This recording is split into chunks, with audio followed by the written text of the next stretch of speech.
Hey guys, Team PK here, back with Josh. What'd you do today, buddy? So today and yesterday I played Orcust locals, two locals. Went undefeated in Swiss at the first one. I lost in top 8 and I won today's one. Went X1 in Swiss and won out top cup. Alright, so what'd you play at Orcust? Orcust. So technically, I guess it was 6 rounds at 2 events, so 10-2 across 2 days. So pretty decent. No, I mean the top 4 ICS, right? I mean, I guess. Alright, we're getting to the profile, shall we? So it's a bit strange, it's a bit different from normal, but most of this stuff is pretty standard at this stage. So 3 of this, 3 Nightmare, you just have to play these. I played 3 Bombard. Most people don't play Bombard. I think this is actually just one of the best extenders at the moment because it's one of the few cards that can guarantee combo through Ash Blossom, and it's just a good card in general. And there's really random niche interactions with this card as well, because you can IP into Bomber now on your opponent's turn. It's really good against combo. So with this as an additional playthrough, you can set up 4 or 5 summons under a Bomber. 2 Skeleton, the Wand, and the Gizmak, all very standard. I think 2 Skeleton is still correct. I don't think you should play any more or less. So the only normal summons I played were these 2. I didn't play any Mathematician, I didn't play any Scrap Recycler. This card's very garbage. The only reason I'm playing these 2 is because this is the best one in the game. This is the best normal summon, the most threatening card in the deck. It's just very stupid. And the only reason we play Armor Knight is so that we have more than one target for Rhoda, because we have to play Rhoda because it serves as the best card in the deck.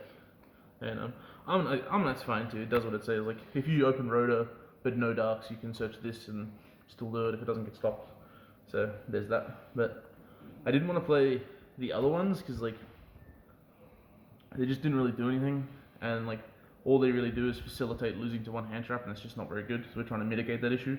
It's another reason why we're playing 3 Bombards. It's just so that you still only have 5 normals, but essentially 4 out of 5 normal summons play through hand traps. So that's what we're trying to aim to do. Makes sense. Yeah. And I feel like every game where you normal summon a Mathematician and it gets stopped, you should lose. So I'm not trying to do that. The only other real monster I played was 3 Cyber Dragon and Astra in the main deck. How's this card for you? This is insane. I can't this is good to open with because it's another card that sort of facilitates the play around hand trap sort of thing. So it's a free special that it discards any of these. So this and any 2 Orcust monsters is full combo through a hand trap, which is insane because you play, I don't know, essentially 12 Orcust monsters with Wand. It's also an insane top deck because you can just hit. Not only can you Mega Fleet people, so it's good as a 6 card to draw, but if you're grinding back and forth, you can actually just draw this card and revive Ding for free, and it puts so much pressure on the board on its own. So it's an extender. It's a card that cracks boards when you go second, and it's a good top deck. So there's no reason not to play this card. Yeah, unless you can't find them. Unless you can't get them. I could only get American copies, it's disgusting. But yeah, this is the best card in the deck. I got, I was grinding with Friedel today, but just back and forth.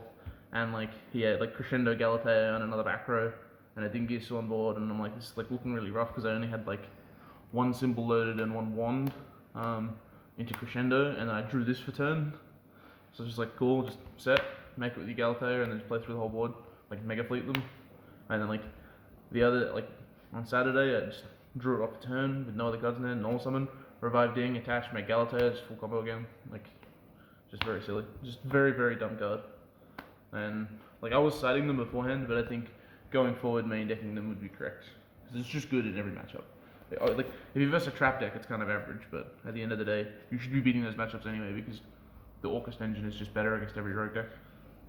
Alright, hand traps. I played 3 Ash, 3 Skullmeister. So how's this card for you? this card's very good.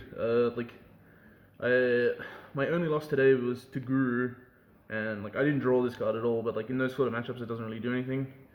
But this is still good against Geist and Draco and all the other trap decks. It's just only very average against Guru. Because you stop Melee Seek with this. This actually will stop APOC pops in the graveyard and stuff like that. What can this card actually hit in the Guru matchup? I don't know, like Archer if you kill it, but that's like not really relevant. That's like hella niche. It's just like like the fact that it's a dark to facilitate a Lure of Darkness as well is insane. And it's just very, very good in the mirror. Stops every like blank card. I think it's like slightly better than DD Crow. But yeah, no, I was very happy I made this card. And then just 3 Imperm. It's very standard. I didn't want to play any more than this. So like, with the Nashes in the main deck as well, you essentially have like any 12 cards you can draw going second in every matchup. And like all of them are really good. And then all of them are like good when you go first as well. Because you're still essentially playing 1 to 2 card combo the deck. So you can open them when you go first, make a combo, and then have more interruptions. So I wouldn't play any more than this. I didn't want to play Thanos either. I didn't think Thanos was very good. I don't like the idea of a reactionary card that's like, I don't know how to put this. Like at least this card was like applicable in the matchups where it's like in matchups where Thanos is not, and I can never get over the Thanos Imperm thing, and I think this card's too strong not to play.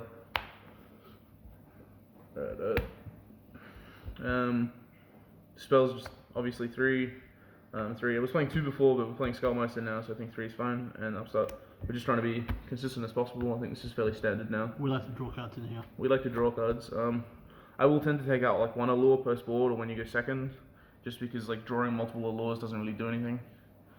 It's more so like drawing multiple allures is only good if you draw wand and you draw return, so that you can like allure for a horror and then like return for what, like return wand, and then you're just a billion light years ahead for no reason. I love getting new hands. Basically, it's just fresh hand with grave set up before you started. To this, I didn't want to play an event without some form of removal in my main deck, because you just concede to the matchups where like they just put cards up against you, and like you can. There's only a limit to like how much you can do before you get stunted if they have like there can only be 1 or like interruptions.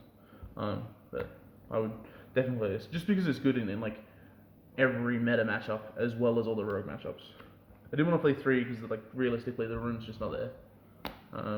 Just these and these.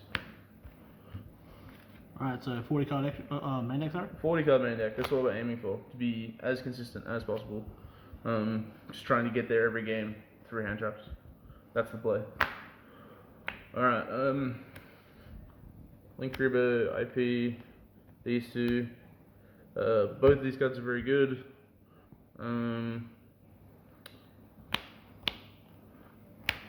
Very standard stuff. You don't need any more than this, any less than this. I never make long gear, so it just never comes up. You just keep looping Galates until you win. This card, and this was like a new addition that I put in. So like, you never make a turn 1, it's just not very good. Like realistically, it should probably be Zeraboros, but I do not have one of this card. But this actually comes up quite a lot, because if you do like a standard play with like Dark Grepher or like any combo where you have access to Horror and Nightmare, you can end on IP and Galatea with the Horror and the Nightmare Graveyard. So like, what you can actually do if you have this combo, because it just has like a higher impact than trying to IP into Unicorn on their turn, you can just use the IP effect straight away, chain the Galatea to set a card for a follow-up, and then make Bomber. And then you can like, in that play, because you play Bombard as well, you can make Bomber for like 4 or 5 summons. And like, combo just won't be able to push you through you. It's very good against Salad as well for the same reason. Like, I think Salad have a hard time pushing into you when they can't summon to their link zones, especially because they're all playing like Sea Archivers and stuff now. So you can just like set up multiple nukes. Even in the mirror, I did it in the mirror, and it was very good. Yeah, no complaints about this card. Like, I think there definitely should be a Zeraboros in here somewhere.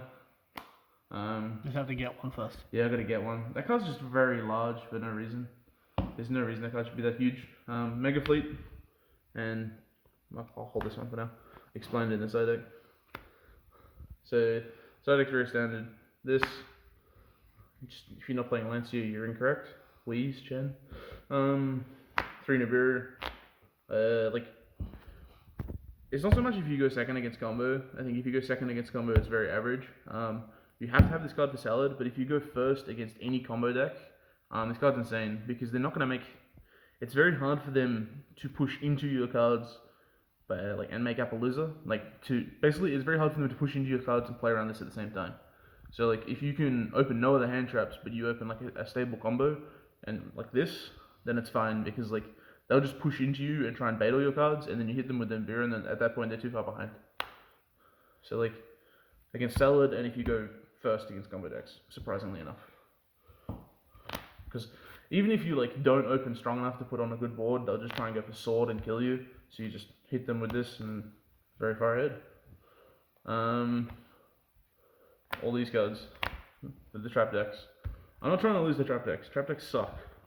I'm trying to beat trap decks, and like if you lose roll against traps, like the trap deck, like even if you lose roll against Geist, winning the match is just very hard because like you win game 2 because you get to start, but then going into game 3, them setting up first, post board with like Lances and stuff in the mix, it's just very hard to win the game. So like, especially with 3 Judgment running around. So like the aim is, because we have like 2 Cosmics in the main deck as well, is you want to open one of these and a reboot against like any trap deck. So you start to play the game.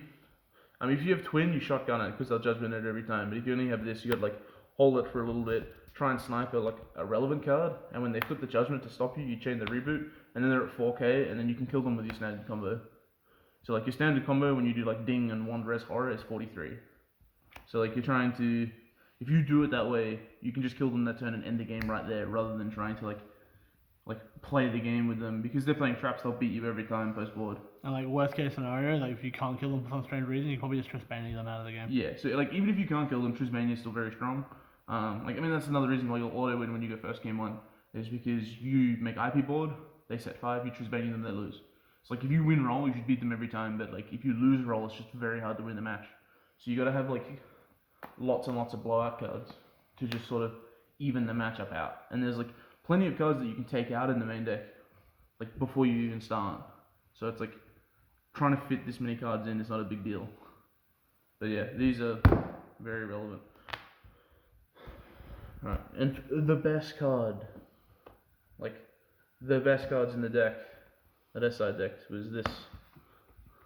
Mask Change 2. For the Dark Law. And so was this the card in the extract you want to show us? Yeah.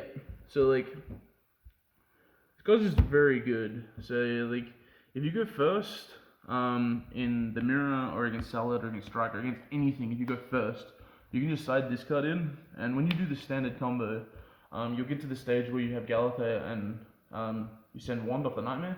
What you do is you Wand back the Horror in defense mode, and then use the Galatea, put the Wand back and set Crescendo, and then you set this.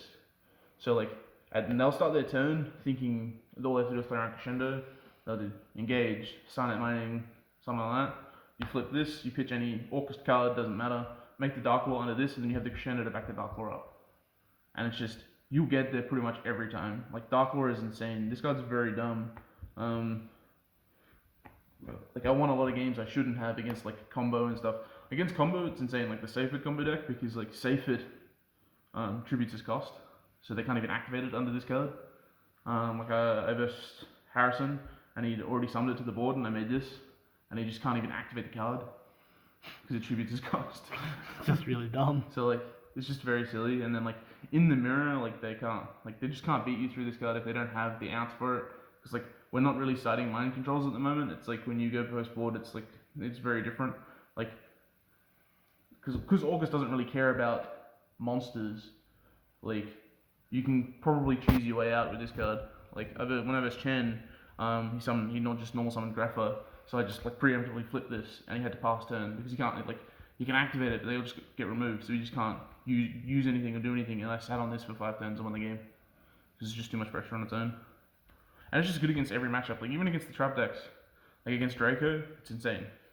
Against Guru, it's very good. Nice Apocalypse idiot. Yeah, pretty much. Like, it's good at going first against everything, and, like, it also just keeps more, like, Orcust cards in circulation. And if you can get away with, like, summoning this in the main monster zone, with the Galatea and the extra deck, you can literally just manipulate the game at that point to keep this on the board every turn. It's just very, very dumb.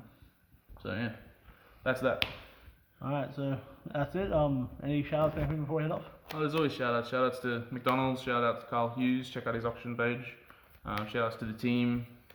It's a pretty good weekend all around for Yugioh. You know, GG's is the nuts. Rocco's awesome. They gave me lots of sleeves. Imagine going to a winner box and winning a box of sleeves.